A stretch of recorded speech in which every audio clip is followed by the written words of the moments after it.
I've spoken until I'm blue in the face about local government control. It is up to the local government if they want to abide by this particular amendment or not. And if they are, last night we just had the pleasure of electing Senator Sandoval to the Denver City Council, and I am thrilled. And hopefully Senator Gibbs will be elected as a commissioner up in Summit County. They will soon find out that local control means local control. If they choose to take this, they will take it to the ballot of the people that live within Cherry Hills Village or Greenwood Village or Parker or Arvada or wherever they live. They will take it to the vote of the people, and they will determine what to do. And if someone should sue, they can sue them. That's their local control ability and authority and everything that goes with it. Denver has certainly been sued because they're Denver and making their own decisions. They've chosen already to accommodate this particular amendment in industry. Let them choose. Let local governments determine what they need to do in this matter.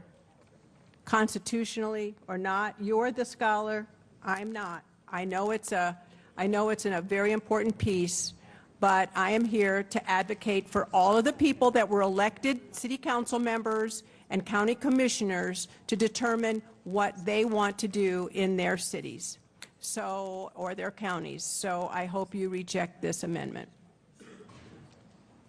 Senator Carroll. Thank you, Madam Chair. Local governments are not exempt from the Constitution of Colorado or of the United States.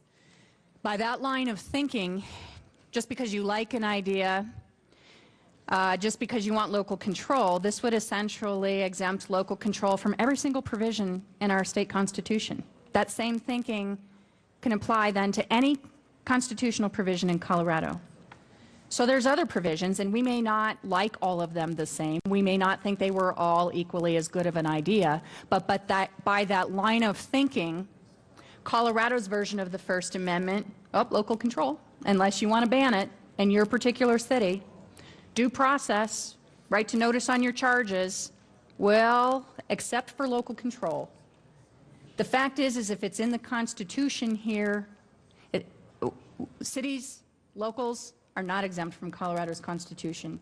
And if we think it is okay to exempt them for this constitutional provision, make no mistake. I mean, Colorado's version of, say, the Eighth Amendment against cruel and unusual punishment maybe seems loftier to some of us. Maybe we don't all value these the same. Doesn't apply in Aurora. Should we allow them to opt out of local control? There are consequences when we set up one type of thinking to how we apply it elsewhere. Locals, the locals are not exempt from the Colorado Constitution. And if we think they are here, where maybe we even have many of us who want that to be the case, but it was not written to be the case. So in any and every single other provision in this entire state constitution, if we accept that the locals can exempt themselves out of our Constitution, understand that what we're saying is this whole thing is optional. I ask for an aye vote. This is the one amendment that I believe is strictly necessary to protect the constitutionality of the bill, and ask for an aye vote. Senator Spence. Thank you, Madam Chair. This is a no vote, members. This is probably the worst amendment. The local communities, our local communities, want to have some oversight and some control over their own destiny, and they would absolutely oppose this, and we do too. So please vote no on this amendment. The question is the adoption of Floor Amendment 141. Senator Mitchell. Request to Senatorial 5. Senatorial 5 will be taken. Members, this is the core bill. This allows local control. And also think through the process here of allowing each community to do this, because at some point communities are going to have to come to terms with some of what I described earlier today. And if essence, and again, remember what's clear in the Constitution is you have a right as a patient under Amendment 20. You have an affirmative defense under Amendment 20. You clearly, as a chronically ill person under Amendment 20, you do not have a guarantee of a constitutional form of delivery or a constitutional business, which is why in a local control state, this is to do that. But let me argue from a practical perspective. At some point with a new industry, where very clearly, yet again, another undercover reporter for one of the TV stations did a simple tour around, I assume it was Denver, and they basically found 5 of the 7 entities within that city were clearly disrespecting what we thought any kind of common sense. Thank goodness there were 2 decent business people in the community who said absolutely, by not at least asking for the medical marijuana card, they're making a fraud of the entire industry. Without at least some guardrails, each local community is going to be able to have a dialogue with their, and I've already met with some of them in Denver, and I said, look, you all need to form a Chamber of Commerce type status where you create a code of ethics. You need to effectively get your ability to make sure your community is comfortable with the way you do business. And if you're not willing to cut those kinds of common sense rules, then your community may make a decision to ban you because you're not applying the common sense rules. Let me give you an example. One of the things we understood prior to this bill is that there was a dispensary that basically put a van together that went to concerts. And the purpose of that van was to basically make sure that when we had Reggae on the Rocks, that the chronically ill who were at the reggae concert had their medicine available. We also knew that it was important that when the 14-year-olds who came out of Waterworld received a flyer, making sure, of course, the chronically ill 14-year-olds who came out of Waterworld who got a flyer that said, yes, you too need to make sure you're chronically ill and you too need to come down. On the 16th Street Mall the other day, we have a twirling derby now pointing to the dispensary on the 16th Street Mall.